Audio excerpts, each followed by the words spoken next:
અને આ સમાચાર તો રાત્રિના સમય આખા વ્રજમાં વ્યાપી ગયા. પ્રભુ કૃષ્ણ વ્રજ છોડીને મથુરા જઈ ગયા. ગોપીઓના ટોળા નંદાલયના ચોકમાં આવી ઉભરાયા છે. નહીં જવા દઈએ પ્રભુ આપને. રથની આગળ સુઈ ગયા છે. અરે આને કોણ આનું નામ અક્રૂર રાખ્યું? આના જેવો ક્રૂર બીજો કોઈ નથી. અમારા પ્રભુ અમારા પ્રાણને લઈ જઈ રહ્યો છે. ब्रज के बिरही लोग बिचारे बिन गोपाल ठगे से ठाड़े आँखी में बहत पड़ा.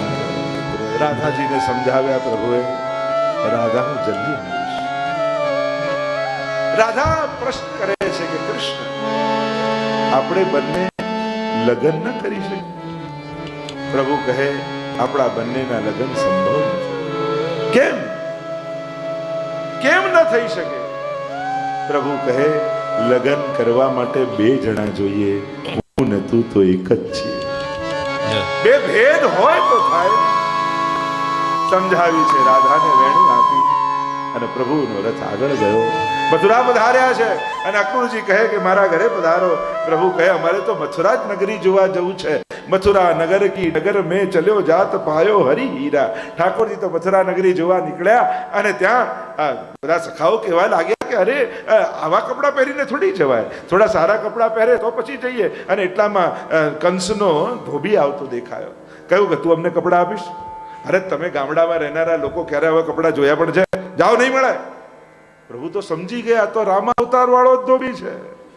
એક થપાટ મારીને એનો ઉદ્ધાર થઈ ગયો અને કપડાં કાઢ્યા એ પણ કંસના. અને કંસના માપના આમના આવે, એક જબ્બાની અંદર 4 સખાઓ ઘૂસી ગયા.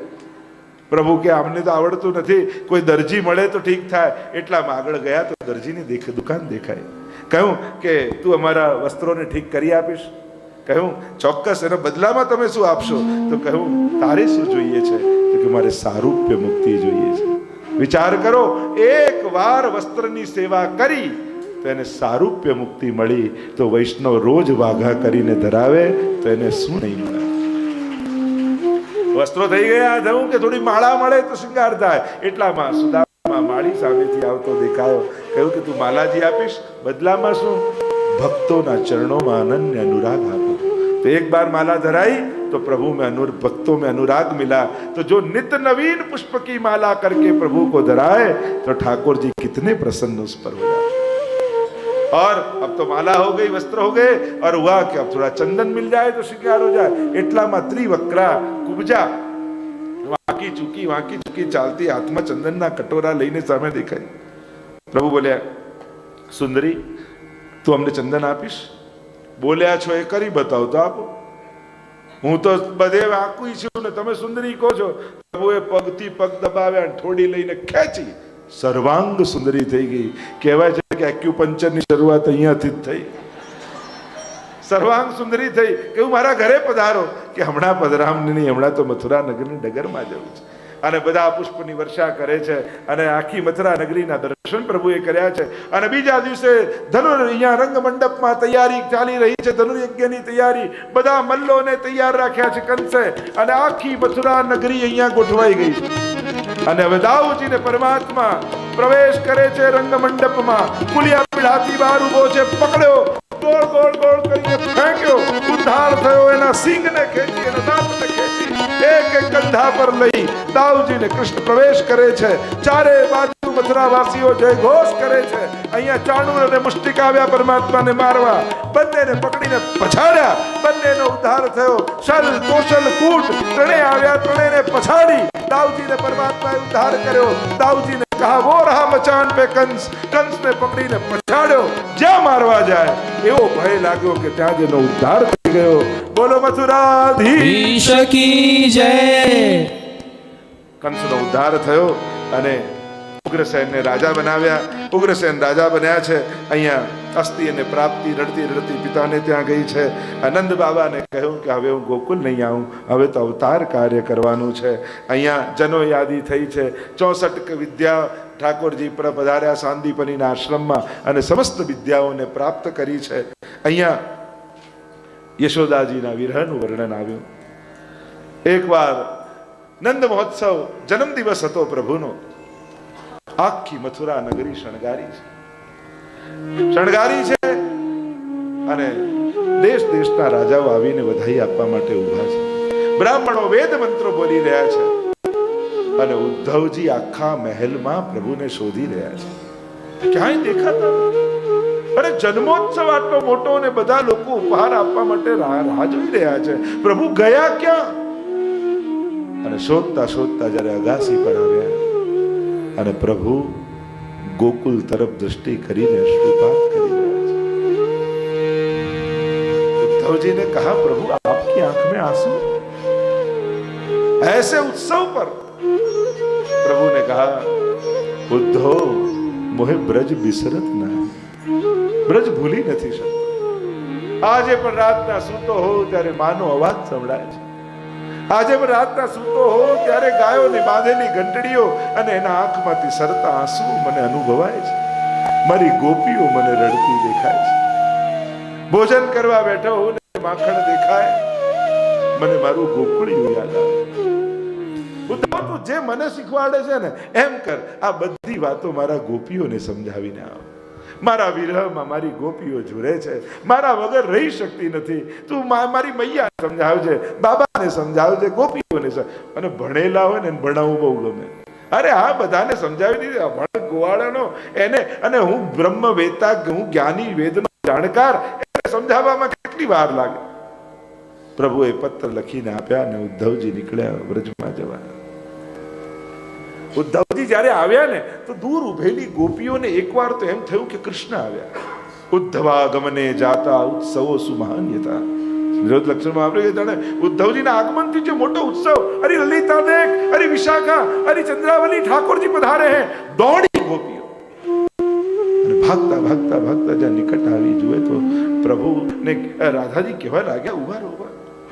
આ કૃષ્ણનો રથ લઈને આવ્યો છે, કૃષ્ણનો મુગટ અને પીતાંબર પહેરીને આવ્યો, પણ આ કૃષ્ણ નથી, કોઈ બહેરૂપિયો લાગે છે.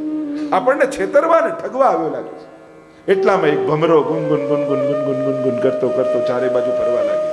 અને ભમરાને નિમિત્ત બનાવીને ગોપીઓએ જે ગીત ગાયું ને, ભ્રમર ગીત, મધુપકિતો બંધો માસ પશાંગ્રી સપત્ન્યાહ. હે ભ્રમર દૂર જા, અમારી શોક જે મથુરામાં છે ને એના ગળામાં રહેલી માળાના પરાગ ઉપર બેસીને તું આવેલો છે, અમને અડતો નહીં. જેવો કપટી તું છું એવો તારો માલિક પણ કપટી છે. છેતર્યા સિવાય એને બીજું કઈ આવડતું જ નથી. ભ્રમર ગીત ગાતા ગાતા પોક મૂકીને ગોપીઓ રડી પડી છે.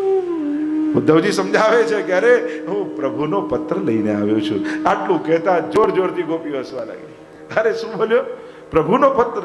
અરે પત્ર તો એના આવતા હોય જે છોડીને ગયા હોય, જે રૂવાડે રૂવાડે રમતા હોય, ચિઠ્ઠી ન લખતા હોય. ઉદ્ધવ प्रीतम को पतिया लिखूं जो बेवह परदेश, पर जो मन में तन में और नैनन में वाको का संदेश. પાછી જોર જોરથી રડવા લાગે. પાછા ઉદ્ધવજી સમજાવે, અરે કણકણમાં ઈશ્વર છે, કૃષ્ણનો વિરહ ન કરો, એ તમારાથી ક્યાંય દૂર નથી ગયા. ઉદ્ધવ, અમારો કૃષ્ણ તો અમને છોડીને જઈ શકે એમ પણ નથી. એની તાકાત નથી કે અમને છોડીને બ્રજમાંથી જાય. જો સાયંકાળ થયા છે, હમણાં અમારો કનૈયો ગાયોના વૃંદને લઈને ગોકુળ પાછો આવતો હશે. ઉદ્ધવજીને થયું કે આ પાગલ થઈ ગઈ છે, હમણાં ક્યાંથી આવશે? અરે એ તો મથુરા છે, એમણે મને મોકલ્યા છે, પત્ર લખીને તમને સમજાવવા મોકલ્યા છે. એ તારો કૃષ્ણ હશે ઉદ્ધવ, અમારો તો આ ગોકુળિયામાં રમે.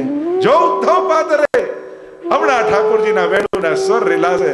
મોટી મોટી ગૌશાળામાં નંદાલયની ગાયો પોતાના ગળામાં બાંધેલી સોનેરી ઘંટડીઓના રણકાર કરતી કરતી ઠાકોરજી હમણાં પધરાવી. અને જ્યાં ગોપી બોલી એટલામાં તો દૂર વેણુના સ્વર સંભળાયા. કાન ઊંચા થઈ ગયા ઉદ્ધવના.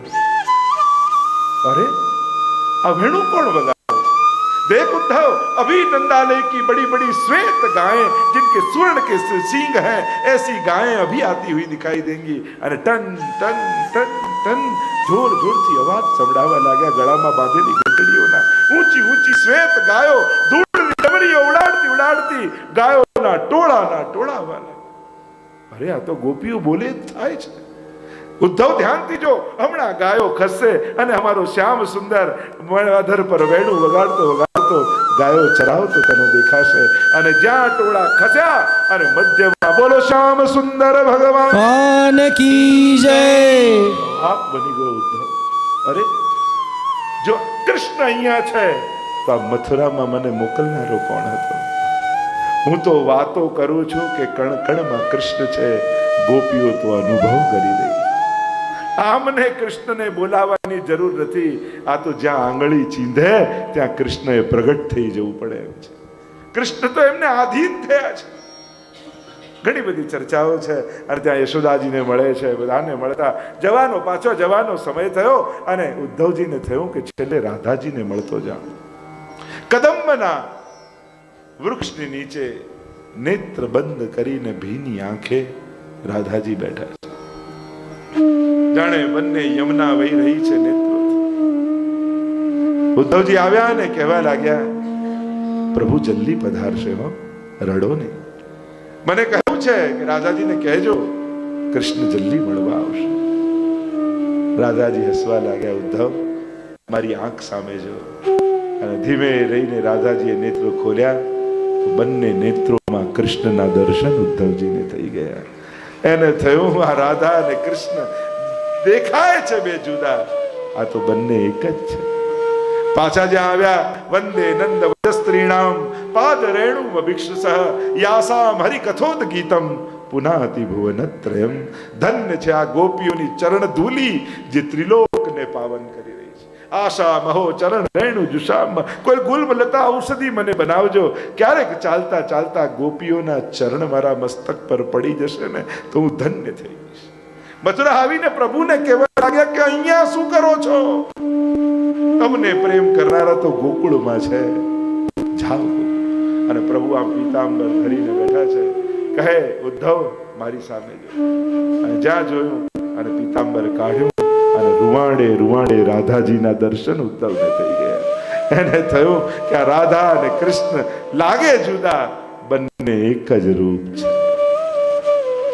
અનેકવિધ લીલાઓના વર્ણન આવ્યા. આગળ અનેકવિધ પ્રસંગોના વર્ણન આવ્યા છે. અસ્થિને પ્રાપ્તિ રડતી રડતી પિતાને ત્યાં ગઈ. 17 વાર ચઢાઈ કરી. કાલ યવનને મળી અને જરાસંઘ જ્યાં ચઢાઈ કરે છે અને રણ છોડીને ભાગ્યા. રણ છોડ ભાગતા ભાગતા આવ્યા ગિરનારની ગુફામાં. અને ગિરનારની ગુફામાં મુચુકુંદ મહારાજ સૂતા છે. એણે વરદાન માંગ્યું કે મને જે જગાડે એ બળીને ભસ્મ થાય. આજે ઘણા એ રીતે નથી સૂતા હોતા. એમને જગાડો તો જાણે બળીને ભસ્મ કરી નાખે. કારણ કે એવું તપ કર્યું અને તપ એવું કર્યું તો કે મને જે જગાડે મને સૂઈ જવું છે. અને ભક્ત બહુ સૂતો રહે ને ભગવાનને ન ગમે. એ તો જાગ્રત યા નિશા સર્વભૂતાનામ તસ્યામ જાગૃતિ સંયમી. એ તો જાગે છે ભક્ત તો. અને જ્યારે ભગવાન પાછળ કાળ યવન આવે છે એટલે પીતાંબર ઓડાડી દીધું. અને પીતાંબર ઓડાડી દીધું. એને થયું કે કૃષ્ણ સૂતા છે. આવીને જ્યાં પીતાંબર ખેંચ્યું, ઉભા થયા મુચુકુંદમાં, નેત્ર ખોલ્યા, તેજ નીકળ્યું, બળીને ભસ્મ થઈ ગયો. વિશ્વકર્માજીને બોલાવ્યા અને દ્વારિકાનું નિર્માણ કરાવ્યું.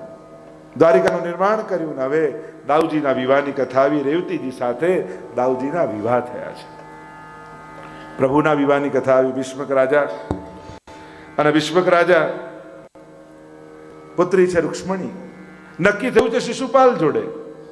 અને શિશુપાલ સાથે નક્કી થયું અને નારદજીને ખબર પડી કે અરે રૂક્ષ્મણી તો લક્ષ્મી રૂપા છે, પ્રભુને લાયક છે. અને આમ શિશુપાલ જોડે થાય બરાબર નહીં. અને એટલા માટે જ્યારે નારદજી આવ્યા રૂક્ષ્મણીજી પાસે વાત કરવા લાગ્યા.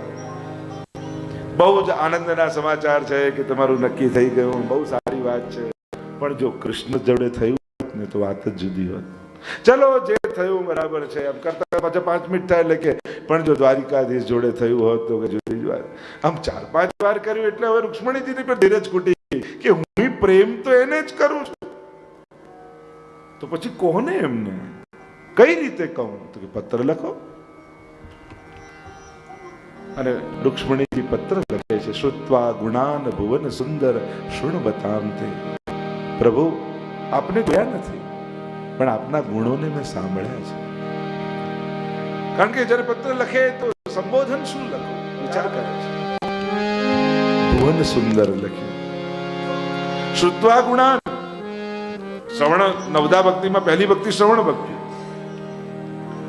સાંભળ્યા આપણને આપને સ્નેહ કરવા લાગી છે. અને જો દરેક સ્ત્રી 7 વસ્તુ જુએ અને 7 આપના જેવું દુનિયામાં કોઈ નથી. કુલ, શીલ, વય, વિત્ત, ધામ, આ 7 આપનાથી શ્રેષ્ઠ કોઈ નથી. અને સિંહનો ભાગ જો શિયાળ લઈ જાય ને તો એમાં અપમાન સિંહનું છે, શિયાળનું નહીં. હું તો આપની છું, અને જો મને શિશુપાલ લઈ જશે ને તો એમાં અપમાન આપનું થશે, મારું નહીં. નક્કી કર્યું છે જ્યારે અંબિકા પૂજન કરવા આવું ત્યારે આપ મને પધરાવીને લઈ જજો. નક્કી થયું છે અંબિકા પૂજન કરવા માટે રૂક્ષ્મણીજી પધાર્યા છે. થાળીમાં પૂજાની લઈને એક સીડી નીચે ઉતરતા નીચે આવે. ઝાડની પાછળ રથની લગામ પકડીને પરમાત્મા ઊભા છે. જ્યાં રથની લગામ ખેંચીને ગડગડ કરતો રથ આગળ વધ્યો.